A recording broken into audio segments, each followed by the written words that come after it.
최황진 라파엘 신부님 사랑의 박수로 모시겠습니다. 사랑합니다. 신부님 사랑합니다.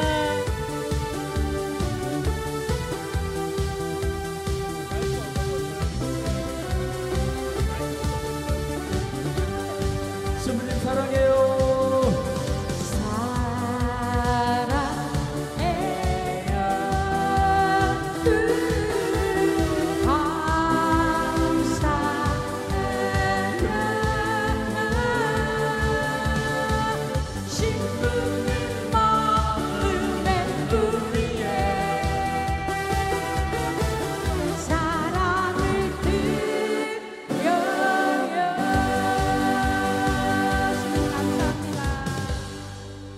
참미예수님, 참미예수님, 요거하고요. 참미예수님, 어떤 게 더 잘 들리세요? 이거요?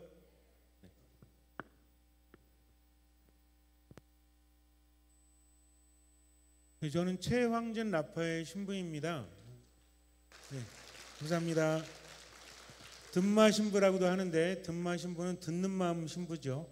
그래서 평화방송에서도 듣마 신부라고 저를 소개해 주더라고요. 그래서 저를 부르실 때는 라파엘 신부 또는 듣마 신부라고 불러주시면 좋겠습니다. 듣마는 듣는 마음이에요. 잘 아시겠지만 솔로몬이 하느님께 뭘 청했죠? 그렇죠. 지혜를 청했는데 솔로몬이 말할 때는 듣는 마음이라고 그래요. 그래서 하느님께서는 어여삐 여기셔서 다른 게 아니라 듣는 마음 지혜를 청하니까 솔로몬에게 나머지도 다 주시죠. 그래서 참된 지혜라는 것은 하느님께로부터 오는 거다. 그리고 어떤 지식보다도 지혜가 사람을 살게 하는데 지혜의 근본이 무엇인가? 어떤 사람이 지혜로울까요? 하느님 안에 머무는 사람. 그렇다면 어떤 사람이 하느님 안에 머물죠? 어떤 마음이 있는 사람? 듣는 마음이 있는 사람. 그런데 듣는데 그냥 귀로 듣는 것이 아니라 마음으로 듣는 게 중요하다. 마음으로 듣는다는 것은 무엇이죠? 그냥 듣고 끝내는 게 아니라 제가 듣고 그것을 따르겠습니다 하면서 마음을 다해서 하나님의 말씀을 듣고 삶 안에서 실천할 때, 그런데 얼마큼 실천해야 돼요? 할 수 있는 만큼. 할 수 있는 만큼. 얼마만큼이라고요? 할 수 있는 만큼. 그런데 할 수 있는 만큼으로 끝나면 안 돼요. 할 수 있는 만큼은 나의 능력입니다. 여기 또 한 가지가 있는데 그게 뭐냐면 보이는 만큼이에요. 보이는 만큼. 그래서 할 수 있는 만큼과 보이는 만큼은 함께 갑니다. 어떻게 함께 가냐면 할 수 있는 만큼 나의 능력이죠. 저 사람이 할 수 있는 만큼이 아니라 내가 할 수 있는 만큼. 그런데 보이는 만큼이 더 중요합니다. 내 마음대로 막무가내로 한다고 되는 것이 아니라 하나님께서 나에게 보여주시는 만큼만 가면 되는 거예요. 그래서 얼마만큼? 보이는 만큼. 두 가지 외우셔야 됩니다. 얼마만큼? 자, 첫 번째 얼마만큼? 할 수 있는 만큼. 두 번째 얼마만큼? 보이는 만큼. 그런데 시편 119편을 보면 거기에서 뭐라고 말하죠? 말씀은 내 발의 등불이요 내 길의 빛이다라고 말해요. 그러니까 말씀이라는 것을 등불로 표현하죠. 무슨 얘기입니까? 말씀이라는 것은 내 앞을 비춰준다는 거죠. 그렇기 때문에 말씀은 따라가야 되는 거예요. 얼마만큼? 보이는 만큼. 그래서 말씀이 이끄시는 대로 가다 보면 목적지에 도착을 하는데 등불이 있다고 해서 무조건 가는 게 아니죠. 무엇이 있기 때문입니까? 길이 있기 때문이죠. 그래서 말씀은 내 발에 등불인 동시에 내 길의 빛이에요. 그래서 길이 있기 때문에 예를 들어서 지금 가운데 보면 빨간 길이 있죠. 지금 여기 불이 다 꺼지고 아무것도 보이지 않는다고 할지라도 여기만 보고 앞으로 가면 된다는 거죠. 왜? 이미 길이 있기 때문에. 그래서 우리는 어떤 길을 따라가죠? 여러분들 혹시 농담인데 역전 근처나 이런 데서 도를 아십니까? 라고 하는 사람들 만나본 적 있으세요? 있잖아요. 그죠? 우리도 도를 알아야 돼요. 어떤 도를? 농담이라고 했습니다. 농담 반 진담 반인데 유머 반 진담 반입니다. 어떤 도를? 그렇죠. 어떤 도? 그리스도. 그리스도. 왜? 예수님 뭐라고 하셨죠? 나는 길이요 진리요 생명이다라고 했습니다. 그런데 우리가 살면서 진짜 힘든 이유가 뭔지 아세요? 길을 모르기 때문입니다. 생명력이 떨어지기 때문입니다. 이게 뭔지 알지 못하기 때문이라는 거죠. 그래서 정말 힘들 때는 그게 그래요. 예를 들어서 가족 중에 한 분이 아파요. 그러면은 병원에 가서 검사를 합니다. 가족들이 밥도 못 먹죠? 걱정합니다. 왜? 암일지 모르니까. 텔레비전도 못 보고 밥도 못 먹어요. 초조하게 기다리죠. 그러다가 검사 결과가 나왔어요. 암이 아니래. 그럼 어때요? 모두 좋아하죠. 그죠? 다행이다라고 하죠. 그러니까 이제는 마음껏 먹고 텔레비전도 보면서 즐깁니다. 그런데 암이래요. 그러면은 가족 모두 슬픔에 빠지죠. 그런데 한 3개월 정도 지나면 어떤지 아세요? 잘 먹어. 그리고 텔레비전도 보고 즐거워. 왜 그렇습니까? 이제는 암이라는 것을 알았기 때문에 치료에 전념하면 되니까. 그러니까 암에 걸리고 난 다음에 3개월이 지났음에도 불구하고 일상생활로 돌아간다는 것은 무엇입니까? 이미 알기 때문이죠. 삶이란 건 그래요. 우리 몸에서 에너지를 가장 많이 쓰는 게 어딘지 아십니까? 가만히 있을 때도. 언제 힘들죠? 머릿속이 복잡할 때. 어떤 할머니께서 대굴박이 복잡해가지고 그래서 막 힘들다 이런 얘기 하시는데 실제로 맞습니다. 그래서 우리 뇌가 우리 에너지의 20% 넘게 쓴대요. 근데 웃기는 게 뭔지 아세요? 가만히 있을 때 더 많은 에너지를 쓸까요? 움직일 때 더 많은 에너지 쓸까요? 예를 들어서 내가 가만히 있을 때하고 몸을 막 움직일 때하고 어느 때 에너지를 더 많이 쓰죠? 가만히 있을 때 더 많이 씁니다. 왜 그런지 아세요? 움직인다는 것은 어떤 방향으로 가고 있는 거잖아요. 내 몸의 에너지를 행동함에 쓰고 있죠. 근데 가만히 있다는 것은 아무것도 바뀌지 않아요. 그러니까 뭐만 많이 드는 거죠? 생각만 많이 드는 겁니다. 그렇기 때문에 삶이 더 복잡하죠. 또 큰 문제는 뭐냐면 머리로만 많이 걱정을 하다 보니까 행동을 하지 못합니다. 그러니까 걱정 많이 하면 돼요, 안 돼요? 안 됩니다. 예수님 뭐라고 하셨죠? 내일 걱정은 내일에 하도록 맡겨라.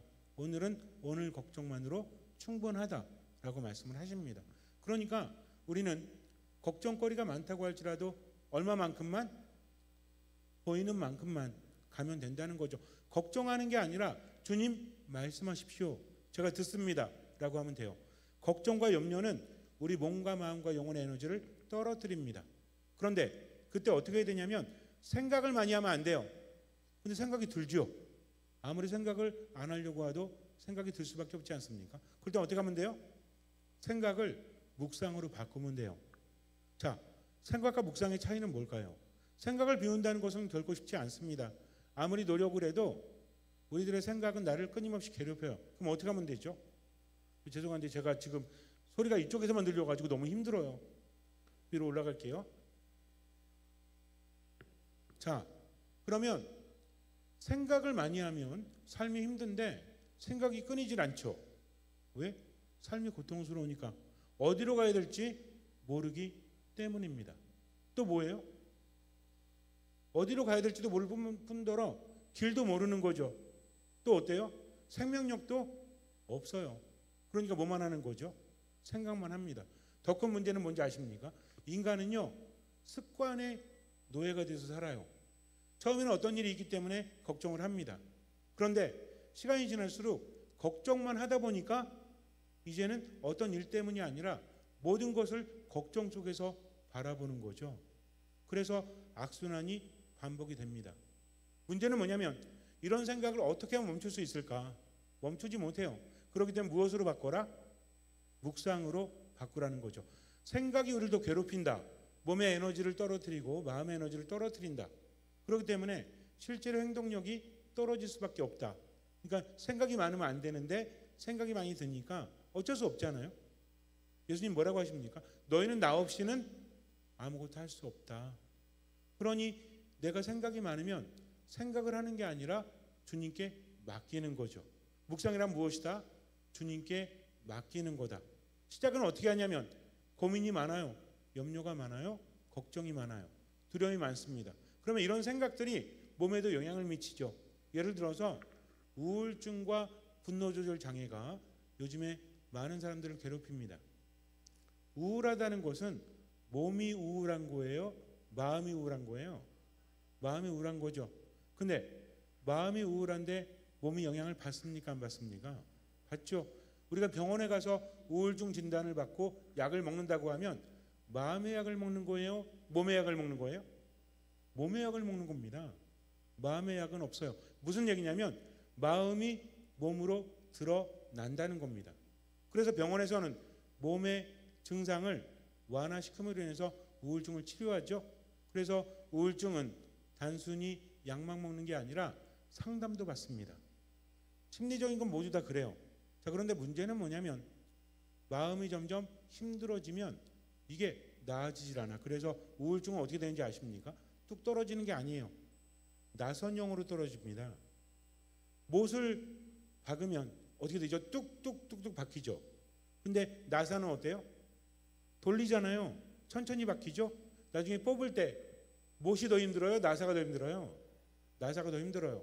이게 우울증과 같아요. 나선형으로 뚝뚝 떨어지니까 모처럼 한 번에 뽑을 수 없고 나선형으로 뽑혀요. 그러니까 어때요? 힘든 거지. 그러다 어때요? 조금 올라가다가 또 뚝 떨어지고 조금 올라가다가 또 떨어집니다. 왜 그럴까요? 인생이라는 것은 지금보다 내일이 나아질 확률이 별로 없어요. 일단 나이가 듭니다. 여러분들 어떻게 생각하십니까? 내년에는 지금보다 경제적인 상황이 그리고 내 몸이 또 여러 가지 상황이 더 좋아질 거라 생각하세요? 아니면 더 안 좋아질 거라 생각하세요? 가만히 있으면 더 좋아집니까? 안 좋아집니까? 우리가 의식적으로 기도하면서 하느님 만나면 물론 깨닫게 되고 영적인 힘을 얻으면 좋아진다고 생각을 하지만 일반적인 사람들은요, 의식이 아니라 무의식 안에서 현실을 느끼고 있어요. 왜? 뭐로 드러나니까? 몸으로 드러나기 때문이죠. 나이가 어느 정도가 되면 1년 1년이 다르다고 하죠. 근데 어느 정도 되면 뭐래요? 하루하루가 다르다고 합니다. 그러니까 인생을 살아가면서 일단 내 몸으로 느끼는 게 뭐죠? 상실이에요. 그러니까 삶이 힘든 거예요. 그러고 싶지 않은데 내 몸으로 느껴지는 것들이 그렇게 된다는 겁니다. 그래서 우리 이런 생각을 하죠. 인생이라는 것이 마음 먹기 나름 아닙니까? 그러니까 마음을 좋게 먹으면 되죠 라고 하는데 여러분들 이런 생각 안 하십니까? 화내지 말아야 되겠다, 걱정하지 말아야 되겠다, 염려하지 말아야 되겠다 라고 하는데 오히려 더 크게 화를 내지 않습니까? 더 크게 슬픔 속으로 떨어지지 않습니까? 분명히 나는 알고 있는데 내가 바라는 것과 다르게 인생을 살아가는 나를 발견하게 되죠. 사도 바울가 뭐라고 하죠? 내 안엔 또 다른 법이 있다. 그래서 내가 하고자 하는 것을 하지 못하고 오히려 하지 말아야지 하는 것들 하는 내가 있다라고 하죠. 그런데 이것을 벗어날 수 있는 방법은 뭐다? 누구뿐이 없다? 예수 그리스도뿐이 없다고 합니다. 신앙이라는 것은 내가 하느님께 뭔가를 꾸준히 열렬히 청하는 게 아닙니다.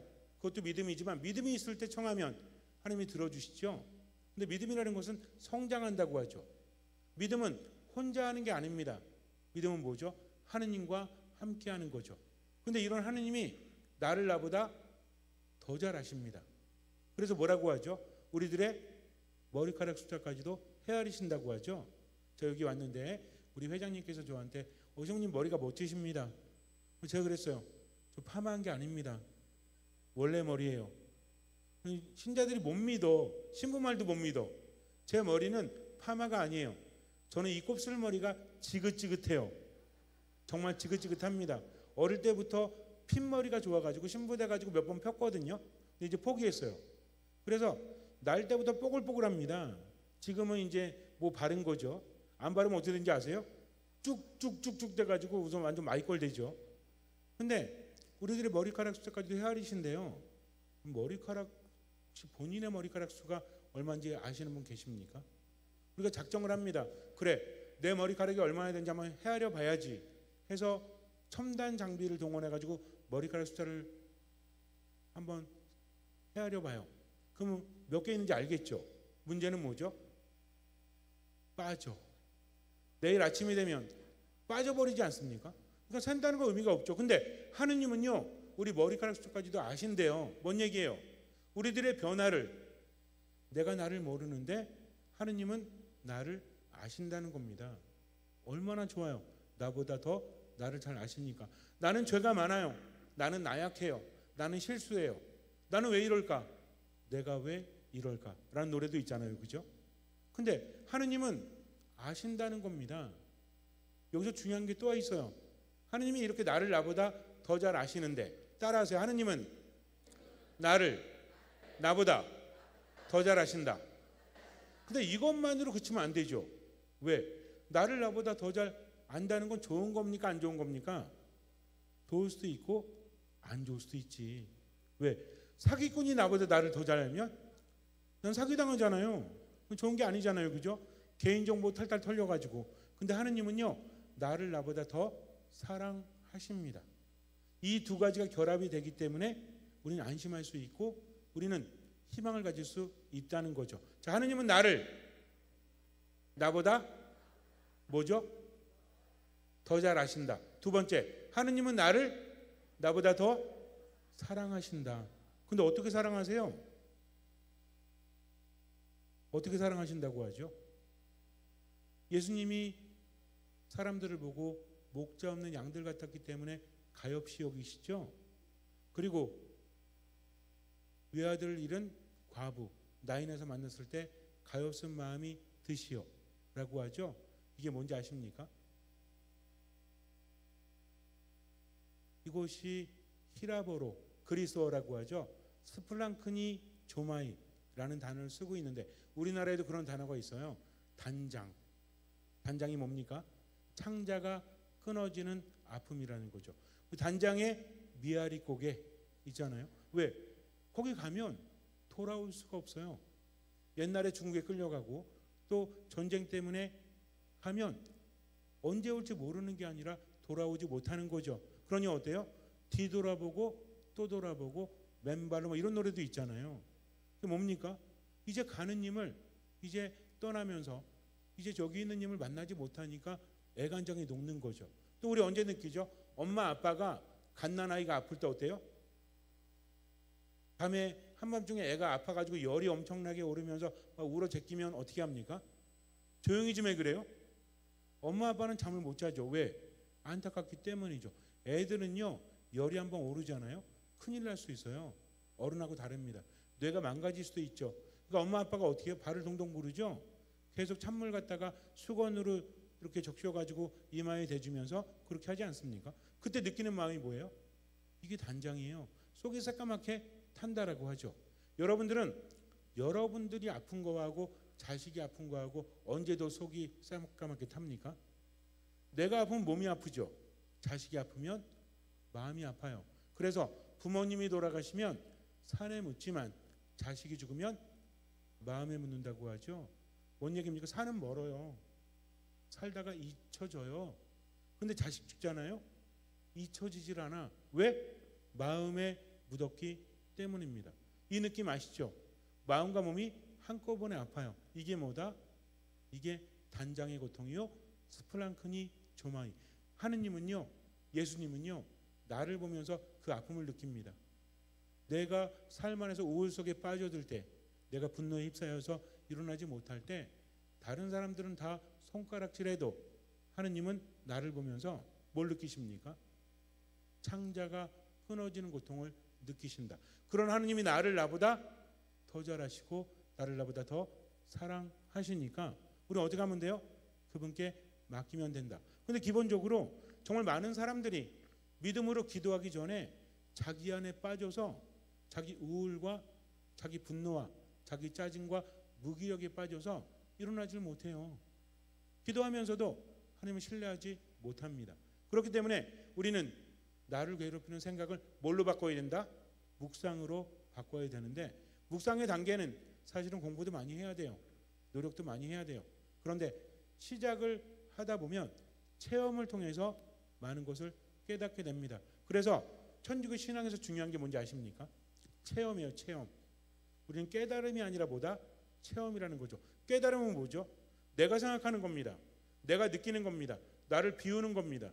그래서 내가 어느 경지에 올라가는 거죠. 이게 깨달음이에요. 누가 그랬듯이? 원효대사가 그랬듯이 석가모니 부처님이 그랬듯이 근데 우리는 뭡니까? 아니죠. 여러분들, 깨닫는다는 것은 가만히 있는 거예요. 그렇지 않습니까? 가만히 내가 생각하면서 좀 돌아보면서, 이것도 필요해요 물론. 근데 우리는 뭡니까? 내가 깨닫지 못해도 어떻게 하면 돼요? 따라가면 돼요. 누구를? 예수님을, 하느님을. 얼마만큼? 벌써 까먹으셨네. 얼마만큼? 할 수 있는 만큼. 첫 번째, 할 수 있는 만큼이에요. 자, 얼마만큼? 할 수 있는 만큼. 두 번째, 얼마만큼? 보이는 만큼. 그만큼만 하면 돼. 저 사람은 이만큼 보여요. 나는 요만큼 보여요. 나는 요만큼만 가면 돼요. 저 사람이랑 비교할 필요 없습니다. 근데 그러면은 나한테 요만큼인지 이만큼인지 어떻게 알아? 다른 사람은 몰라도요, 나는 알아요. 내가 알고 누가 아세요? 하느님이 아십니다. 왜? 하느님은 나보다 더 잘 아시기 때문에. 하느님은 나를 나보다 더 사랑하시기 때문에. 뭘로 아는지 아십니까? 이건 좀 어려운 말이에요. 양심으로 알아요. 다른 사람한테 아무리 핑계를 댄다고 할지라도 내 자신에게 핑계 못 대죠. 그렇지 않습니까? 어떤 실수하거나 잘못했을 때 다른 사람한테는 내가 이래서 이럴 수밖에 없었다라고 말할 수 있어요. 그런데 나한테는 그런 말을 할 수 없잖아요. 뭐가 찔리니까? 양심이 찔리기 때문입니다. 그래서 오늘은 조금 어려운 거예요. 자, 따라하세요. 은밀한 지성소. 은밀한 지성소. 크게 눈을 크게 뜨고 크게 따라하세요. 은밀한 지성소. 승질 내지 마시고. 자, 지성소가 어디냐면 예루살렘에 가면 성전이 있어요. 성전인데 아무나 들어갈 수 없는 곳이 있습니다. 여기에는요, 십계명, 약속의 기가 모셔져 있어요. 그리고 거룩들이 있어. 거룩이 뭐냐면 천사들이죠. 아무나 들어갈 수 없어요. 거룩한 곳이기 때문에. 이스라엘 백성들은 하나님 앞에 서면 죽는다고 생각을 했어요. 그러니까 베드로가 뭐라고 합니까? 기적을 체험하고 나서 뭐라고 하죠? 주님, 저에게서 떠나 주십시오. 저는 죄 많은 사람입니다 라고 했죠. 그러니까 이스라엘 백성들은요, 하느님 만나면 죽는다고 생각을 합니다. 그렇기 때문에 아무나 하느님께 갈 수 없어요. 1년에 한 번 대사제가 속죄제를 지낼 때만 들어가서 분향을 합니다. 여기가 어디라고요? 지성소예요. 그래서 지금도요, 동방교회 가보면, 동방교회가 어디죠? 동방종교회, 동방가톨릭이 있죠. 동방교회로 다 똑같은 게 아닙니다. 동방교회에서도 가톨릭이 돌아온 곳을 뭐라고 불러요? 동방가톨릭이라고 부르죠. 안 돌아온 데는 동방정교회라고 불러요. 근데 이게 웃기는 건 아니고, 우리가 어떤 가톨릭이죠? 우리는 이거 아셔야 돼요. 우리 어디 가톨릭이에요? 로마 가톨릭이에요. 그럼 동방가톨릭과 로마 가톨릭의 차이가 뭘까요? 가톨릭으로 똑같은 거예요. 근데 앞에는 전례를 말합니다. 그러니까 로마 전례를 따르는 가톨릭이고, 동방가톨릭은 뭐예요? 동방전례를 따르는 가톨릭이에요. 정교회는 다른 거지. 그러면 동방가톨릭이랑 동방정교회는 뭐가 같아요? 동방이 같잖아. 그러니까 뭐를 같이 할까요? 전례를 같이 합니다. 근데 교리라든지 교황님에 대한 인정이 다른 거죠. 그러면 로마 가톨릭이랑 동방 가톨릭은 뭐가 같을까요? 교리가 같은 거예요. 그리고 교황님을 따릅니다. 뭔지 아시죠? 그러니까 동방교회도 러시아 정교회, 그리스 정교회 이런 것도 있지만 동방 가톨릭도 함께 합니다. 즉 가톨릭은 원래 하나였는데 옛날에 동방 지역의 가톨릭이랑 로마 지역의 가톨릭이 같았어요. 근데 어디가 떨어져 나간 거죠? 동방에서 떨어져 나간 겁니다. 그러면서 뭐라고 부른 거예요? 우린 동방 정교회다. 정교회가 뭐예요? 오토독스. 우리가 올바른 교회다. 우리만 올바르다 하다가 돌아온 교회가 어디다? 동방 가톨릭입니다. 아시겠죠? 이 정도는 좀 상식으로 알아두시면 돼요. 그래서 동방 가톨릭과 로마 가톨릭은 같은 가톨릭이다. 근데 뭐가 다르죠? 전례가 달라요. 뭐가 다르다고요? 전례. 우리는 어떤 전례? 로마식 전례. 그래서 뭐예요? 로마 가톨릭이죠. 근데 동방은 뭐예요? 전례가 달라. 그래서 뭡니까? 동방 가톨릭이에요. 유럽에 가면 한 성당에 이렇게 써 있어요.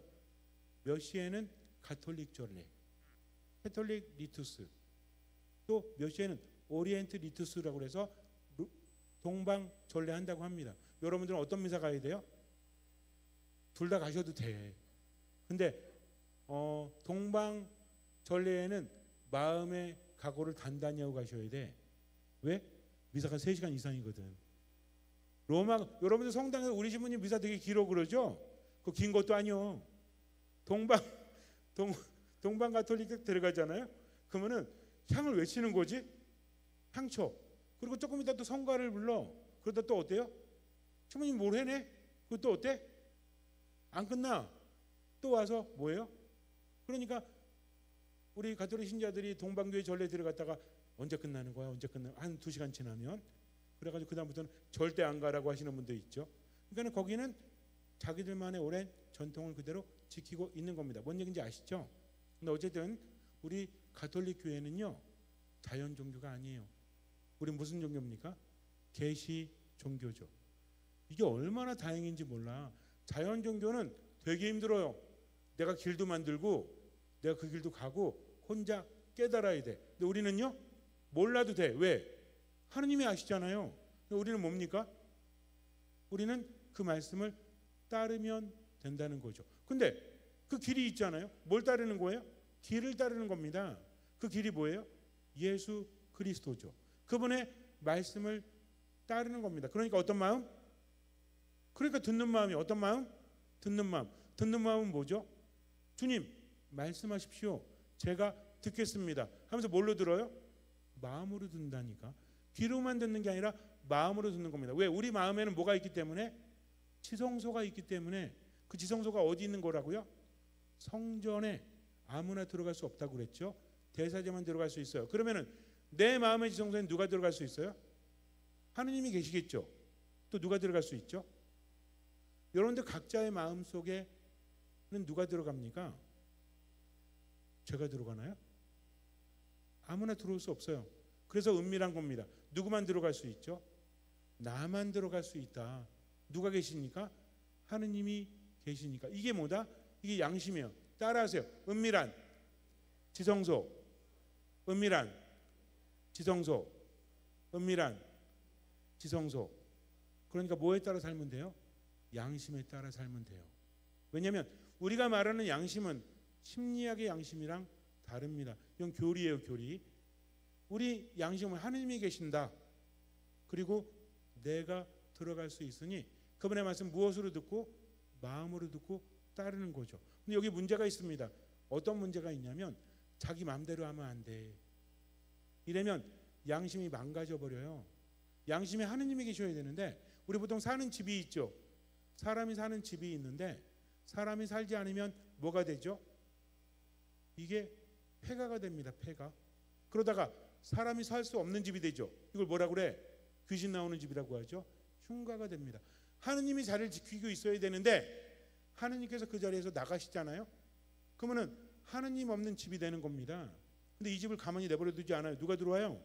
사탄이 들어오는 거죠. 그러면서 우리를 어디로 끌고 가요? 죽음으로 끌고 가는 거예요.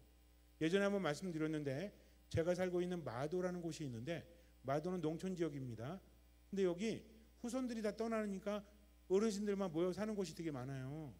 근데 논 사이에 집 몇 채 있고 이런 데 아시죠? 근데 나이가 드니까 이분들이 이제 혼자 살 수 없죠. 자식들이랑 합치든지 요양원에 들어가시든지 그렇게 하거든요. 그러면은 집이 벼요. 제가 산책을 하면서 보면 신자가 살던 집이었거든요. 근데 신자가 나간 지 한 3개월 됐습니다. 가서 봤더니 수풀이 자라기 시작을 하네. 그러니까 이게 사람이 살지 않는 집이죠. 시간이 지나니까 어떻게 되는지 아세요? 고양이, 그다음에 여러 가지 동물, 사람이 살 수 없고 뭐가 돼가는 겁니까? 흉가가 돼가더라고요.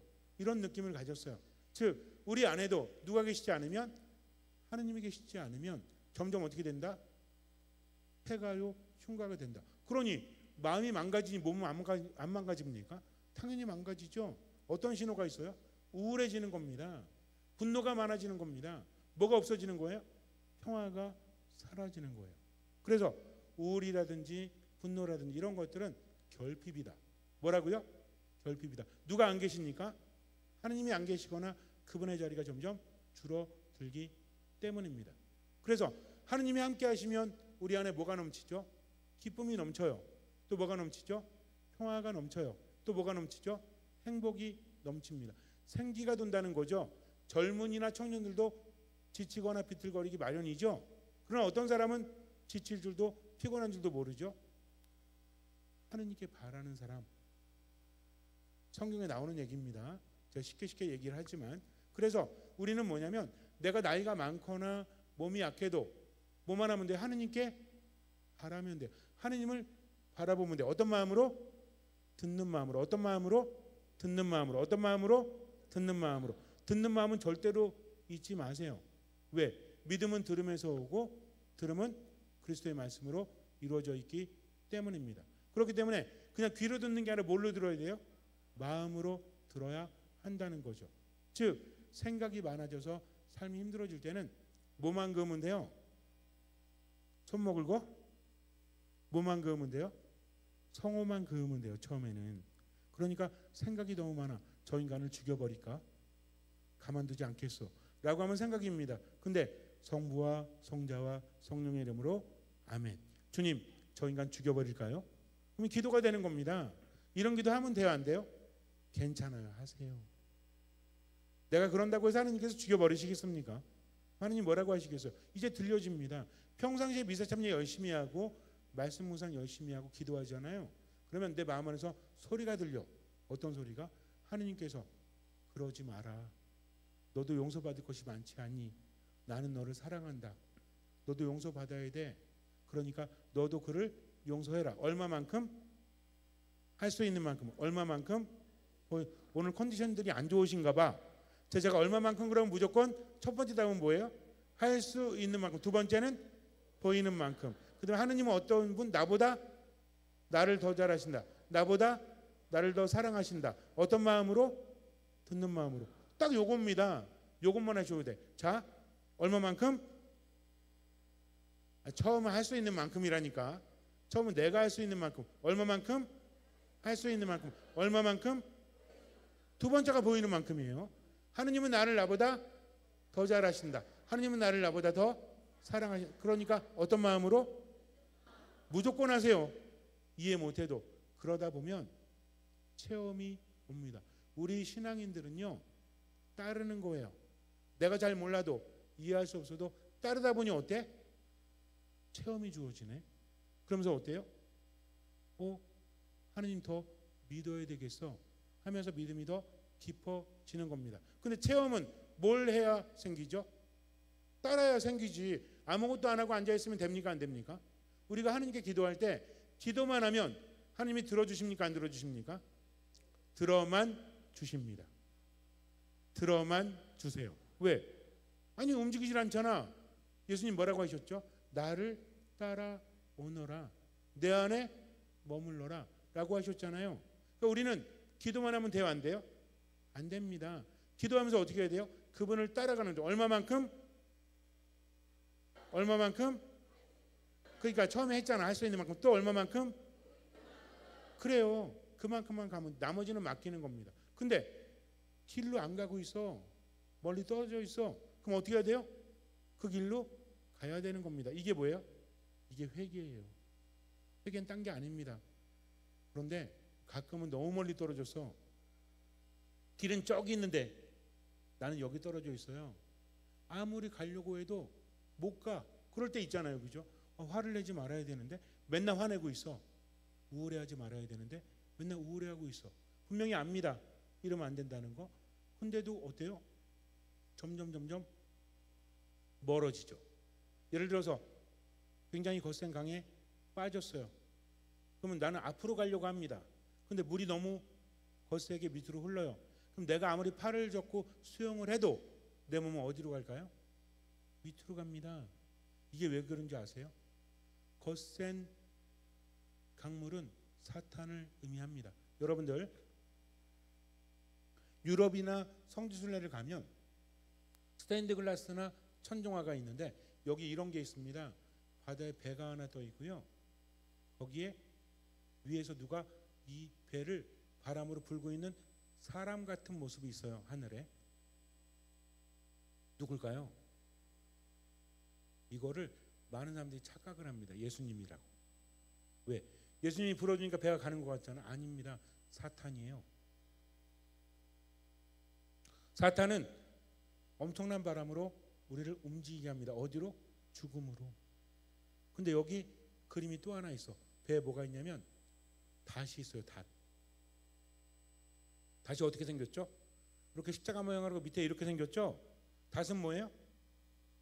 밑으로 내려서 배를 세우는 거잖아요. 이 닷이 누구예요? 이 그리스도예요. 그래서 옛날에는 십자가가 어떤 모양으로 생겼죠? 닷 모양으로 생겼었죠. 혹시 보신 분 계시면 지금도 있어요. 그러니까 닷 모양으로 생긴 십자가는 뭐다? 그리스도를 상징한다는 거죠. 여기서 깜짝 퀴즈. 거꾸로 된 십자가는? 거꾸로 된 십자가는 사탄의 십자가도 있고요. 베드로 십자가도 있어요. 잘 보고 감별해야 됩니다. 또 가끔 이런 것도 있죠. 십자가에 뱀이 올라가 있는 경우가 있죠. 이거는 뭘까요? 이것도 사탄의 십자가가 있고요. 예수님의 십자가가 있어요.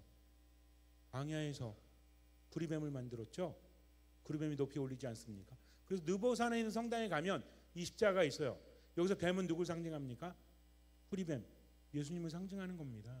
그러니까 뱀이 있다고 무조건 사탄의 십자가는 아닌데, 사탄의 십자가는 어떻게 돼 있죠? 위로 올라가서 여기 예수님도 같이 있어요. 예수님의 몸이 있는데 사탄이 타고 올라가 가지고 아가를 벌리고 있어. 이건 뭐예요? 이건 사탄의 십자가입니다. 무슨 얘기인지 아시겠죠? 그러니까 의미를 잘 아셔야 됩니다. 중요한 건 뭐냐면 내가 너무 멀리 떨어져 있어. 이거 느끼는 분들 많아요. 이럴 때 어떻게 하면 돼요? 기다리면 돼. 갈 수 있다면 그 길로 가는 게 회개입니다. 근데 너무 멀리 떨어졌어. 그럼 어떻게 하면 돼요? 방향만 틀면 돼. 누구께로? 하느님께로. 어떤 마음으로? 듣는 마음으로. 어떤 마음으로? 듣는 마음으로. 그러면 예수님이 오십니다. 성경에 보면 뭐라고 하죠? 양 한 마리를 잃어버렸을 때 목자가 어떻게 합니까? 99마리를 광야에 내버려 둔 채 한 마리를 찾아 떠난다라고 하죠. 이거예요. 양은 1m 이상을 잘 보지 못한대요. 너무 멀리 떨어져 가지고 어디로 가야 될지도 모르고 이게 광야입니다. 누가 노리고 있죠? 사탄이 노리고 있어요. 가만히 내버려 두면 죽습니다.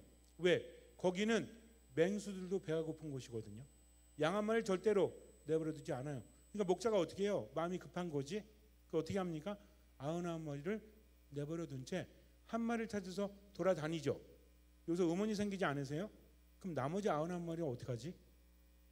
한 마리 찾아가지고 99마리 버리면 좀 이상하지 않습니까? 근데 원래는요, 양이 100마리 정도 되면요, 그리고 이스라엘은 유목 생활을 하죠. 양들을 데리고 풀을 찾아서 헤매이지 않습니까? 그렇기 때문에 목자가 한 명이 아닙니다. 절대로 한 명일 수가 없어요. 한 명은 이거를 어떻게 할 수 없어요. 그래서 3, 4명, 심지어는 10명까지 되죠. 그러니까 무슨 얘기냐면 광야에 남은 99마리는 다른 목자들이 지키고 있는 거고 한 사람만 잃어버린 양을 찾아서 왔던 길을 되돌아가는 겁니다. 뭘 걸고? 목숨을 걸고. 왜? 맹수들이 목자도 노리니까. 예수님 뭐라고 하십니까? 착한 목자는 양들을 위해서 목숨을 내어 놓는다. 우리는요, 이 말씀을 정말 와닿게 묵상하기가 쉽지 않아요. 왜? 그 문화가 아니기 때문에. 근데 이스라엘 백성들은요, 이 말씀을 듣자마자 압니다. 왜? 착한 목자는 양들 위해서 목숨 바치지만 사꾼들은 어때요? 자기 목숨 위험하면 양 내버려 두고 도망가거든요. 이걸 알고 있는 거예요. 그렇기 때문에 내가 너무 멀리 떨어져 가지고 내 인생은 이제 회복될 수 없어 라고 여겨질 때 어떻게 하면 돼? 그분을 바라보고 방향을 전환하면 돼요. 얼마만큼? 할 수 있는 만큼. 얼마만큼? 이런 100점이에요. 보이는 만큼만. 나는 지금 갈 수 없잖아요. 그러니까 보이는 만큼만, 할 수 있는 만큼만. 누굴 부르면 돼? 예수님을 부르면 돼요. 그게 뭐다? 성호 걷는 거라고요. 분노가 나를 휘감아요. 그러고 싶지 않은데 물건을 때려 부수거나 다른 사람에게 상해를 입히거나 막 욕해가지고 그 사람 마음을 아프게 하는 경우도 있죠. 있습니다. 열심히 신앙생활 하면서도 나도 모르게 한번 분노가 터지면 다른 사람을 힘들게 하는 경우도 있잖아요. 그럴 때 어떻게 하면 돼요? 그분을 바라보면 돼요. 내가 너무 멀리 떨어져 가지고 갈 수 없으니 뭘 그으면 돼? 성호를 그으세요. 자, 성호 성부와 성자와 성령의 이름으로 아멘. 주님 듣는 마음을 주십시오. 해볼게요. 시작. 주님 듣는 마음을 주십시오. 주님 듣는 마음을 주십시오. 주님, 듣는 마음을 주십시오. 3번을 하세요. 그러면 그때부터 하느님께서 이끌어 주십니다. 놀라운 게 뭔지 아십니까? 너무나 화가 날 때 성호를 긋고 듣는 마음을 3번 하잖아요. 마음이 가라앉아요. 그때 하느님 바라보면서 가면 된다는 거죠. 그래서 신앙이란 뭐다? 혼자 하는 게 아니라 하느님과 함께 하는데, 하느님이 나보다 더 잘하시고 하느님은 나를 나보다 더 사랑하시기 때문에 얼마만큼 할 수 있는 만큼, 얼마만큼 보이는 만큼 따라가고 나머지는 맡기면 된다. 그러니까 신앙에서 내 역할이 더 큰 거예요? 하느님 역할이 더 큰 거예요? 하느님 역할이. 근데 포기해버려. 스스로 포기해버려요. 분노에 휩싸여가지고 우울에 휩싸여가지고 하느님께 좀 기도하다가 안 되니까 그때 가서 하느님 안 계셔. 하느님 계시다면 나를 이렇게 내버릴 리가 없어 하면 지금을 살아가지 못합니다. 근데 하느님께 맡긴 사람은요, 몸이 아프고 돈이 없고 일이 잘 안 돼도 얼마만큼 할 수 있는 만큼, 얼마만큼 보이는 만큼 그분을 따라가는 겁니다. 그럼 뭐가 생기죠? 체험이 생겨요. 아, 이게 아니었구나. 인간의 눈은 그게 아닌데 하느님은 이렇게 해주시는구나. 우리 인간은요, 한 치 앞도 못 봐요. 본인의 감정에 빠져서 하느님을 따르지 못합니다. 그래서 어때요? 오늘을 살려고 주신 힘으로 분노하고 우울해하고 가만히 앉아서 에너지를 다 써버리는 거죠. 그러니 어때요? 정작 따르지 못합니다. 예수님께서 우리에게 말씀하시는 것 중에 가장 중요한 게 여러 가지 있지만 오늘만큼 중요한 게 뭔지 아세요? 너희는 나 없이는 아무것도 할 수 없으니 내 안에 머물러라. 이겁니다. 우리는 수시로 어떻게 하면 돼요? 성호를 그으면서 하느님께 가면 되는데, 여러분들 줄딱동시라고 들어보셨어요? 줄딱동기라고도 하죠. 원래는 이게 불교 용어죠. 근데 현재 많이 쓰고 있죠. 뭡니까? 어미닭이랑 계란 안에 있는 병아리랑 서로 쫀다고 하죠. 여기서 중요한 역할을 하는 게 누군지 아세요? 어미닭이에요. 병아리는 밑에서 자기 할 수 있는 만큼만 하겠죠. 근데 이거를 너무 세게 해줘도 안 돼. 병아리마다 다르다는 거죠. 제가 그래서 시골에 사니까 신자들한테 물어봤어요. 그랬더니 대부분의 병아리는 그냥 나온대. 여러분 보세요. 병아리 이렇게 키우면서 계란 이렇게 하잖아요. 대부분의 병아리 그냥 나온대요. 근데 가끔 못 나오는 애들이 있죠. 이럴 때 어미닭이 쪼아준다고 합니다. 근데 얼마만큼? 할 수 있는 만큼? 아니, 이거 어미닭은 다 알고 있잖아요. 얘가 그러니까 안에서 힘을 쓰게 해주는 거죠. 그래야만 불의의 힘이 생기고 살아갈 수 있다고 하죠. 이게 뭡니까? 줄탁동시 또는 줄탁동기인데, 어미닭은 자기 새끼를 그만큼 알고 있기 때문입니다. 그래서 도와주는 거죠. 신앙도 이와 마찬가지예요. 하느님께 모든 걸 맡기고 기도만 하면 된다, 안 된다? 안 된다. 모든 걸 맡긴다는 건 뭡니까? 어떤 마음? 듣는 마음. 듣는 마음은 뭐죠? 주님, 저와 함께 하십시오. 저를 이끌어 주십시오 하면서 어떻게 하는 거예요? 당신 뜻대로 저도 그렇게 하겠습니다.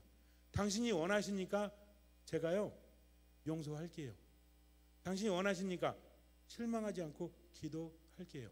인간적으로 나이도 많고 돈도 없고 되는 일도 없지만 당신 바라보고 오늘 희망을 가지고 살게요.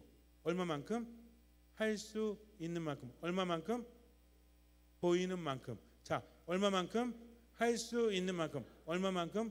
보이는 만큼. 어떤 마음으로? 듣는 마음. 나머지는 하느님께 맡기는 거죠.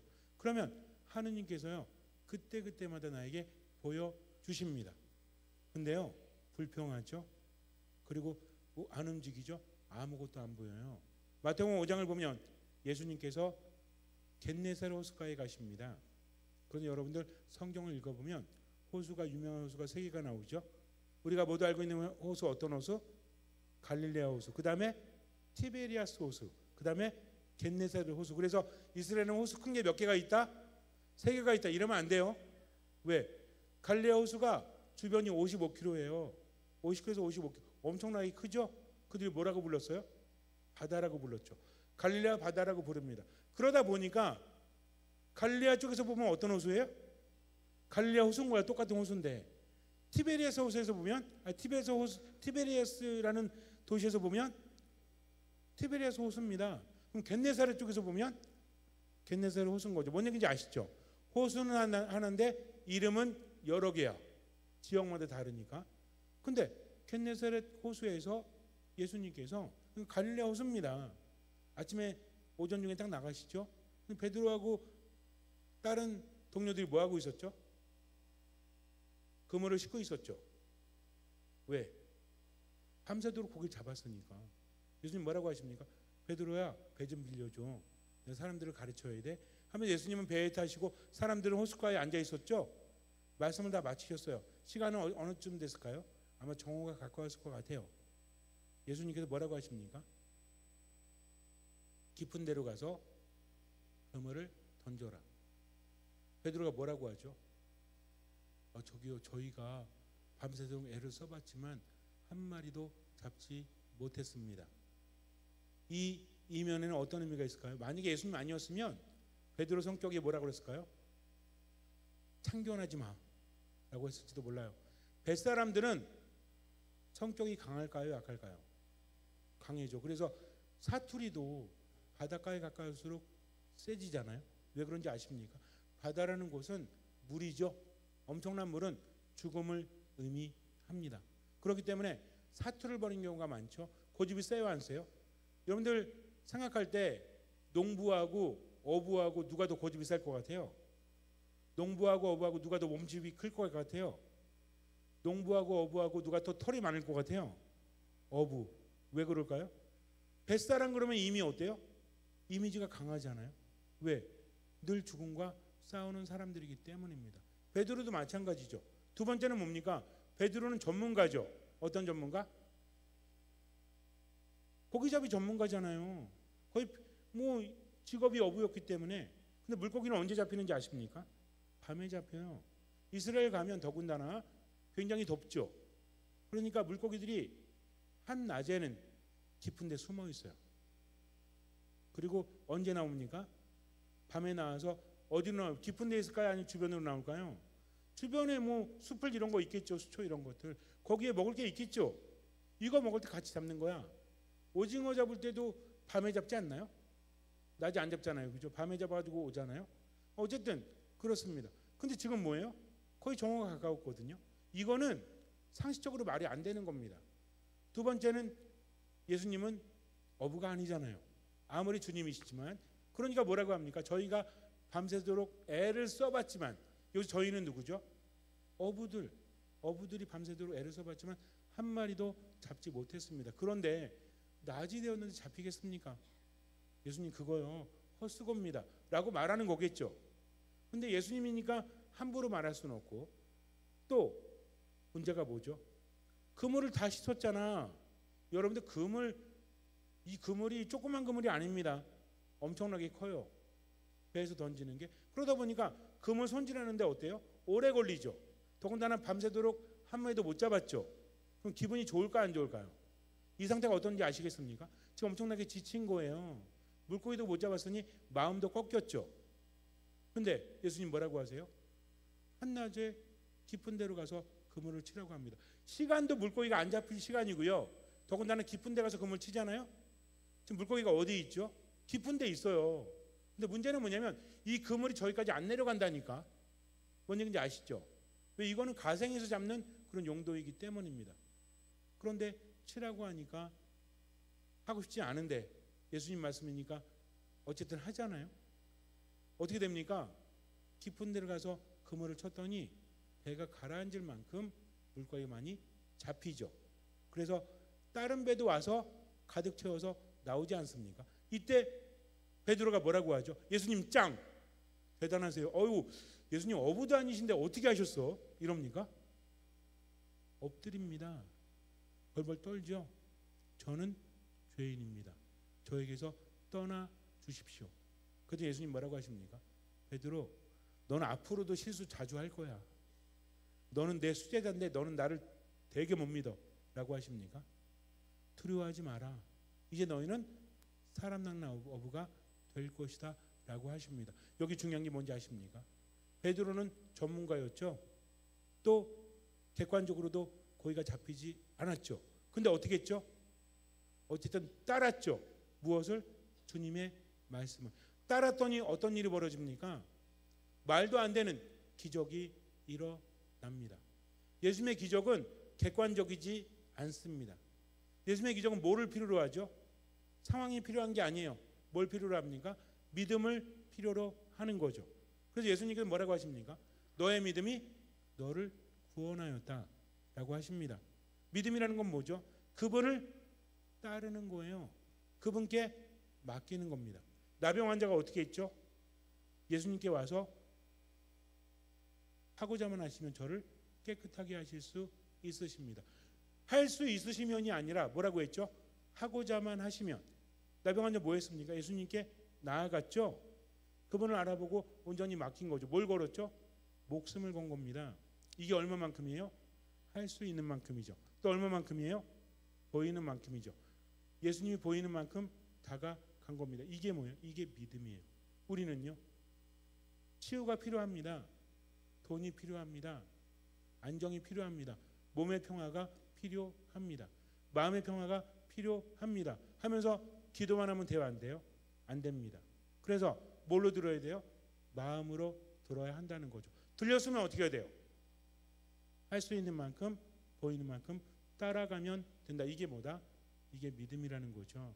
그래서 막연하게 기도하지 말고 누구한테 기도하는 거예요? 하느님께 기도한다. 하느님은 어떤 분이시다? 나를 나보다 더 잘 아시는 분이시다. 나를 나보다 더 사랑하시는 분이시다. 이거 못하면 오늘 집에 못 갑니다. 자, 하느님은 어떤 분이시다? 나를 나보다 더 잘 아신다. 나를 나보다 더 사랑하신다. 그래서 하느님의 말씀이 들렸으면, 근데 이 말씀이 그냥 들리나? 아니죠. 내 양들은 내 음성을 알아듣는다라고 하죠. 예수님의 음성을 알아들으려면 어디 안에 머물러야 돼요? 미사 안에 머물러야 돼요. 또 어디 안에 머물러야 돼요? 말씀 안에 머물러야 돼요. 또 어디 안에 머물러야 돼요? 기도 안에 머물러야 합니다. 자, 세 가지 외우셨죠? 어디 안에? 미사 안에. 또 어디 안에? 말씀 안에. 또 어디 안에? 기도 안에. 그럼 미사에 머무는 거 혼자 하는 겁니까? 아니잖아요. 하느님 만나는 거잖아요. 또 말씀 안에 머무는 거 당연히 하느님 만나는 거잖아요. 기도도 누구에게 하죠? 하느님께 하는 거죠. 그러니까 어떤 마음으로? 듣는 마음으로. 미사 때 피곤해서 졸릴 때 있죠. 그래서 어떻게 해야 돼요? 졸면 돼요, 안 돼요? 졸리는 거 어쩔 수 없죠. 자면 돼요, 안 돼요? 안 됩니다. 뭔 얘기냐면 눈을 부릅뜨고 하느님 바라보고 싶은데 그냥 몸이 이렇게 힘들어가지고 이렇게 졸리는 건 괜찮아요. 근데 작정하고 자면 안 되지. 뭔 얘기인지 아시죠? 그러니까 얼마만큼 해야 돼요? 할 수 있는 만큼. 또 얼마만큼? 보이는 만큼. 미사 오실 때는요, 자, 따라하세요. 처음 미사인 것처럼, 유일한 미사인 것처럼, 마지막 미사인 것처럼 미사에 참여하세요. 성당의 중심이 어디죠? 제대죠. 그럼 첫 번째 제대는 무엇이었을까요? 오, 똑똑하신 분 많다 여기. 첫 번째 제대는 십자가입니다. 즉 제대는 십자가를 의미하죠. 그럼 십자가상의 사건은 한 번 일어났습니까? 여러 번 일어났습니까? 한 번 일어났어요. 우리도 그 아래로 가고 싶죠. 은총이 많이 쏟아지니까. 근데 어떻게 가? 이미 시간이 지났는데 갈 수 있다니까요. 미사는요, 교리적으로 뭔지 아세요? 우리가 미사할 때는요, 시간과 공간을 초월하는 겁니다. 왜? 미사는 단 한 번의 유일한 희생 제사인 십자가에서의 사건이 재현되기 때문입니다. 재연이 아니라. 뭔 얘기인지 아시죠? 우리가 우리 본당에서 하는 미사, 오늘도 미사하겠죠? 이 미사는 어디로 가는 거다? 십자가 아래로 가는 겁니다. 그러니까 십자가는 뭘 걸고, 미사는 뭘 걸고 해야 되는 거예요? 목숨 걸고 하세요. 한 대 미사의 값이 얼마나 큰지 아십니까? 그 가치를 모르면 안 돼요. 그러니까 미사는 주님께서 우리에게 모든 것을 내어주셨으니 나도 뭘 걸고? 목숨을 걸고. 얼마만큼? 할 수 있는 만큼. 또 얼마만큼? 보이는 만큼 그분께 맡기는 마음. 이게 절실함이에요. 그때 예수님이 뭐라고 하십니까? 너의 믿음이 너를 구원하였다 라고 오십니다. 그러니까 우리가 하나님께 뭔가 청할 때 하나님은 나를 나보다 더 잘하시고 나를 나보다 더 사랑하시기 때문에 이미 알고 계십니다. 그런데 문제는 뭐냐면 내 방식이 아니라 누구의 방식대로? 하느님의 방식대로 주신다는 거죠.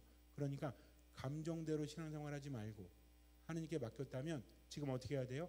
최선을 다해서 살아가야 합니다. 그런데 여기 중요한 마무리가 있습니다. 우리가 그렇다면 사람마다 다르잖아요. 모습이 다르고 삶이 다르니까 각자의 삶을 살아가겠죠. 근데 우리 모두가 살아야 되는 삶이 있어요. 왜? 하느님께서 바라시기 때문입니다. 그게 너무나 당연한 게 아니라 나한테 너무 힘든 삶인데 누가 바라세요? 하느님께서 바라세요. 그러니까 내 뜻이 아니라 누구의 뜻대로? 하나님의 뜻대로 사는데 우리 모두에게 공통적인 게 있어요. 자, 성경에서 뭐라고 하냐면 예수 그리스도 안에 살아간 여러분에게 하느님께서 바라시니까 이렇게 살라고 합니다. 세 가지가 있죠. 데살로니가 1서에서 뭐라고 하죠? 언제나 기뻐하십시오. 끊임없이 기도하십시오. 모든 것에 감사하십시오. 왜? 이것이 예수 그리스도 안에 살아간 여러분에게 누가 바라시는? 하느님께서 바라시는 것입니다. 하느님, 몸뚱이가 아파 죽겠는데 언제 어떻게 기뻐합니까? 아닙니다. 누구 바라보면서? 하느님 바라보면서. 하느님이 기뻐하라고 하실 때 나는 어떻게 하면 돼요? 기뻐하는 거죠. 언제? 언제나. 또 기도하는 거죠. 언제? 끊임없이. 감사하는 거죠. 무엇에? 모든 것에. 얼마만큼? 할 수 있는 만큼. 얼마만큼? 보이는 만큼. 잠시 눈을 감으세요.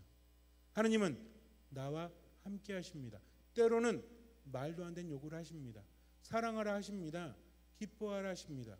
기도하라 하십니다. 감사하라 하십니다. 힘들어 죽겠는데, 그런데 중요한 건 그분의 말씀이 들렸다면, 미사 말씀 기도 안에 머물면서 그분의 말씀이 들렸다면 듣는 마음으로 실천해야 합니다. 내가 할 수 있기 때문이 아닙니다. 하느님께서 함께 하시기 때문이죠. 하느님 없이는 우리는 아무것도 할 수 없습니다. 듣는 마음으로 그분의 말씀을 들으십시오. 그리고 할 수 있는 만큼, 보이는 만큼 최선을 다하고 나머지는 맡기십시오. 하느님 때문에 언제나 기뻐하고 끊임없이 기도하고 모든 것에 감사하십시오. 주님께서는 그 믿음을 보시고 우리 삶에 놀라운 기적을 일으켜 주실 것입니다. 아멘. 수고하셨습니다.